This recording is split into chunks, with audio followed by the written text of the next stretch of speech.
who actually has liked to watch or play basketball? Okay.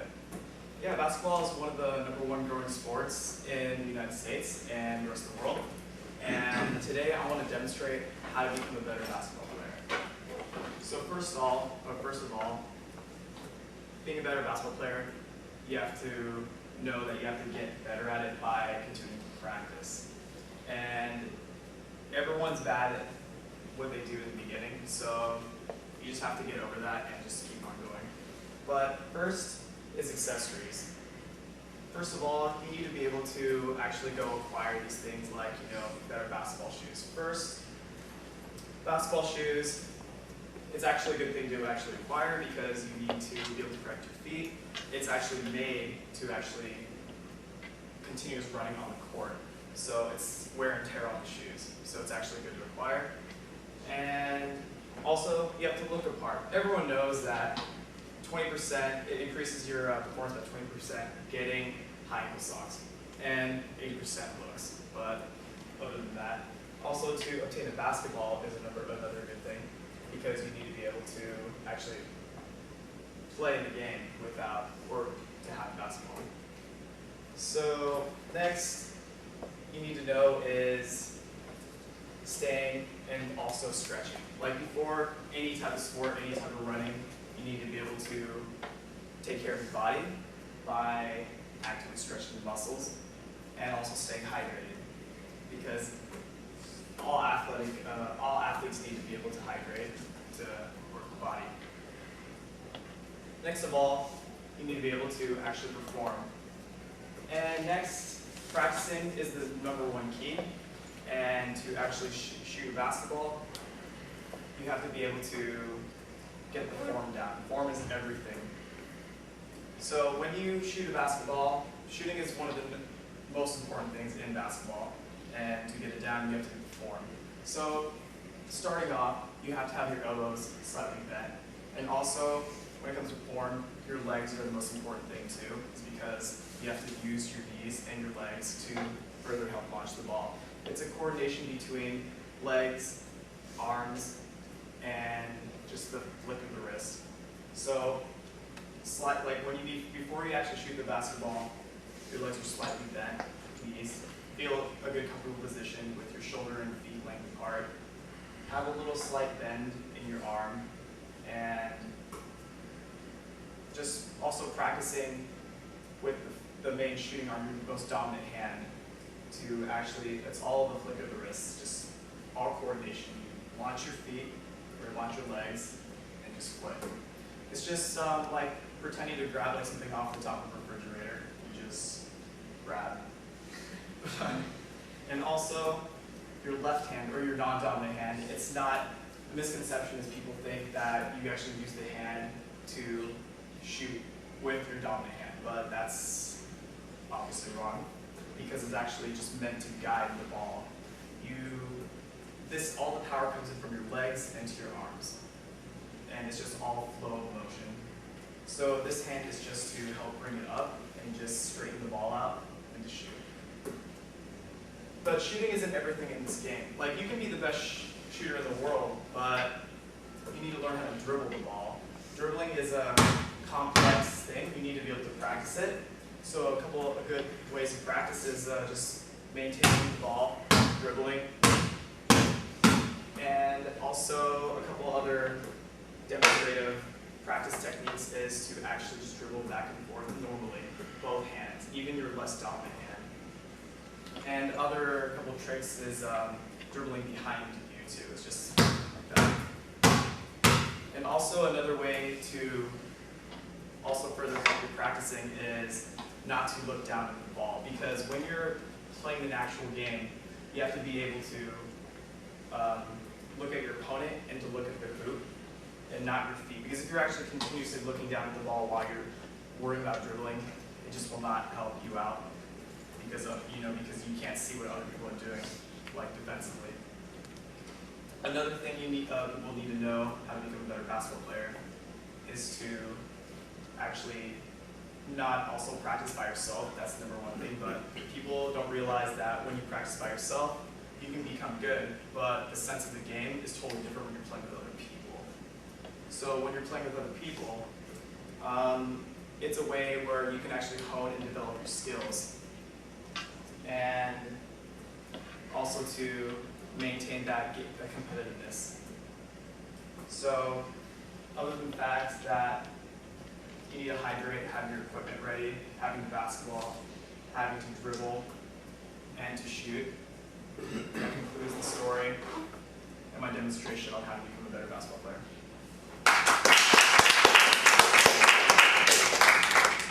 All right, let's hear from several of you as to what you... Good morning, boys and girls. Today we're going to do something a little bit differently today. Today we're going to focus on poetry. So how many of you are familiar with poetry, spoken word? You see a show of hands. Good. And another question, how many of you like poetry? No? Just a couple of you? Well, you're going to learn to love it today. So what we're going to do is we're going to make our own poetry by using Dr. Seuss. This will be a fun activity, so we should do that. So what we're going to do is we're going to take bits and pieces of these different poems. So I'm pretty sure you guys are familiar with Cat in a Hat, Horton hatches the egg, and Granny's the ham, correct? Good. So what I'm going to have everybody do is I'm going to have everybody kind of help me, look through this and kind of help me put together this poem. So first thing I'm going to do is I'm going to just start us off. I'm going to I like the story Horton hatches the egg. So what I'm going to do is I'm just going to take scissors, cut a line out,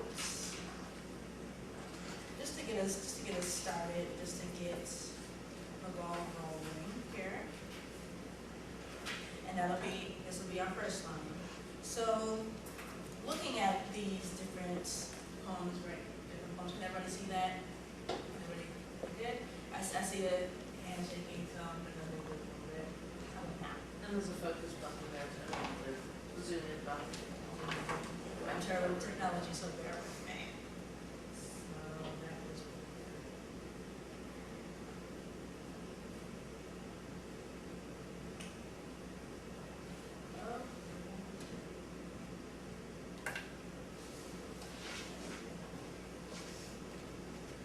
This is why I don't work with technology, because I prefer words.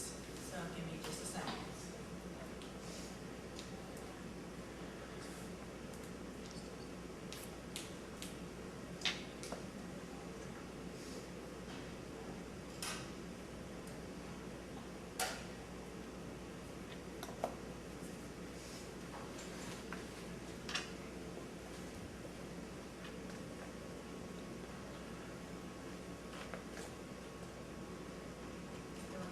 Summer? Good. What did everybody do for their weekend? Work? Did you have a job? Anybody else? Looks like it must have worked. Oh, there we go.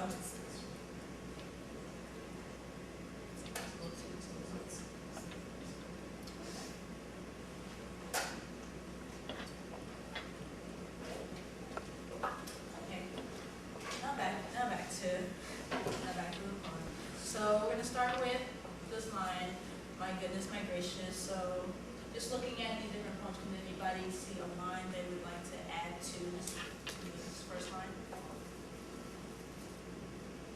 Did you have any fun with your cat in the hat? Did you have any fun? Okay, so what I'm going to do is I'm going to take that line, just simply cut it out, and just add it to the first line. Neatly so it looks, and add it to that line. Okay. Did anybody else? I saw your hand up, so I'll just let you choose. I was actually going to say that one, but Another one? I also like it's an elephant bird, or it's an elephant On the last column. We could have both of them. It's an elephant, it's an elephant bird. That works. The sillier, the better. Can't see the other ones. Can't see Should that be one? down. Okay. We'll get fix that. Let me move the paper. Okay, there we go. Okay, anybody else need anything?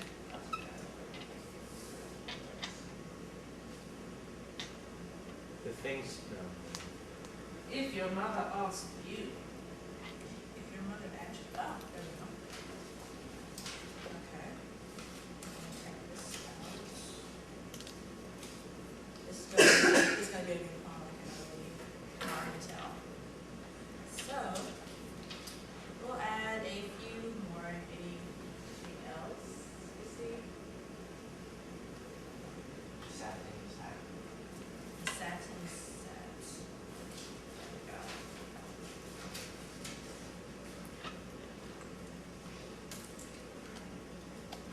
And again, you guys are probably better cutters than I am, so. Like that. And we will have about, say, 3 more. It's fun to have fun. Last column. At the top, there we go. Okay, hat. Okay.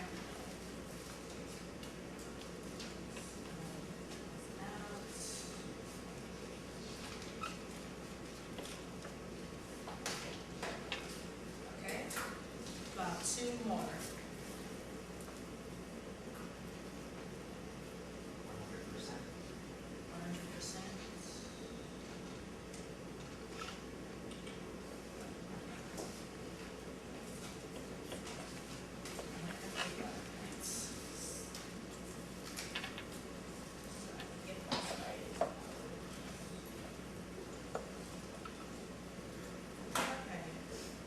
I didn't hear much from the back, so anybody from the back row would like to pick out one? If you can see it. It should be like that. It should be. Are we talking about this line right here? Yeah. Okay. So, how about this? We'll just do the whole thing.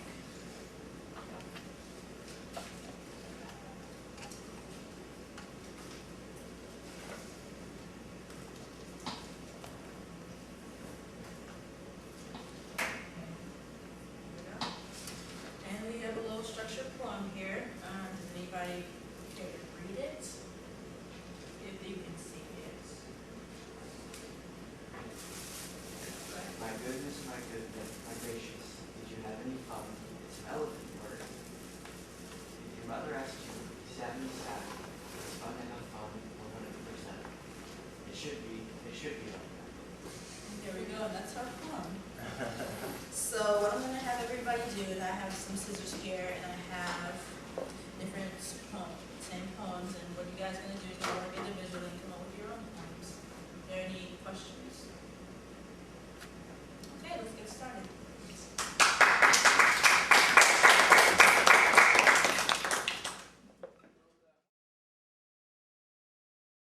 me know when I can start. Okay, so today I'm going to teach you how to hula hoop. Hula hooping has existed for a long time. Often Native Americans would do it as part of ceremonies, but the modern hula hoop did not come to the United States until 1958. And within the first 4 months, over 25 million hula hoops were sold, and 100 million within the first year. But since the 1950s, hula hooping has evolved quite a bit. Hula hoops they've gotten larger, and hula hooping has gone from just around the hips, like you probably used to do as a child, to now it's more of a hoop dance, which I don't know if you've ever seen anybody hoop dance, but often cute hippie girls will do it downtown. And that's the benefit of hula hooping, is you can do it anywhere. Almost anyone, anytime can hula hoop. This weekend I taught some old men to do it. They were probably in their 70s, and they had a great time. So, the first thing you need to hula hoop is obviously a hula hoop. Ideally, you want one that comes up to your belly button. Any smaller, and it will be difficult. Often people say, oh, I can't hula hoop. That's because they've tried using their little sister's hula hoop that's only this big, and it's quite difficult to do that, trust me. So you want one that goes up to your belly button, and as you do get more skilled, you can get a smaller hula hoop. And then another thing that you need to hula hoop is good posture. If you have bad posture, such as you're bent over like this, the hula hoop will just reach your butt and fall down, which you don't want to have happen. So the first move I'm going to teach you 3 moves, and the first one I'm going to teach you is how to hula hoop around your hips, standard hula hooping. So you can do it in 2 ways. You can either go side to side, or you can put one foot in front of the other. It doesn't matter which one. You can go front to back. So first, when side to side, you will push with your hip when the hula hoop hits your hip. So you spin it, and it doesn't matter which direction you go, whichever feels most comfortable to you. I personally like to go to the left. So we will spin it and hit the whiteboard. Okay, so we will move forward, and then we will continue our spinning. So as you can see, I push my hip out as the hula hoop comes around, and it stays up that way. And while you're hula hooping around your hips, you can also spin in a circle, which will help keep it up.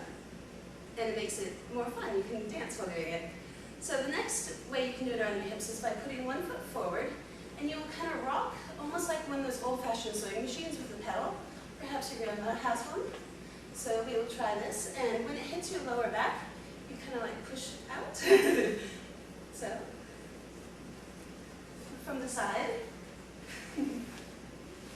Okay, so now that you guys have mastered hula hooping around your hips, we're going to learn how to go from the hips to the knees and back up again, which is a very fun thing to do. So you start out by hula hooping around your waist, and then you just let the hula hoop drop to about here on your knees. It takes some practice learning how to catch it, and then once you catch it on your knees, you kind of do a bunny hopping motion, and while using one leg to propel the hula hoop around you. I'll show you in a moment. And when the leg you use to push it is the opposite of the direction you're going. Since I'm hula hooping to the left, I will be using my right knee. Okay, so we will start by hula hooping around our waist. We will let it drop down to the knees. And as you can see, I'm using this leg to propel it around. Excellent. So now that you have mastered hula hooping around your knees, how do you get it back up to your waist? It's easiest if you do it by spinning in a circle, because while you spin, it allows the hula hoop to build up momentum. And then when it gets up to this nice rounded up here, you kind of booty bump, and it'll go up your body. So you spin and hit the whiteboard, and now it's back up again. So do you guys want to see that again? Yeah. Okay, we'll drop it back down to the knees. So now we're at the knees, and we spin, and it's back up again. It does take some practice to get used to this. I know that I dropped my hula hoop many, many times.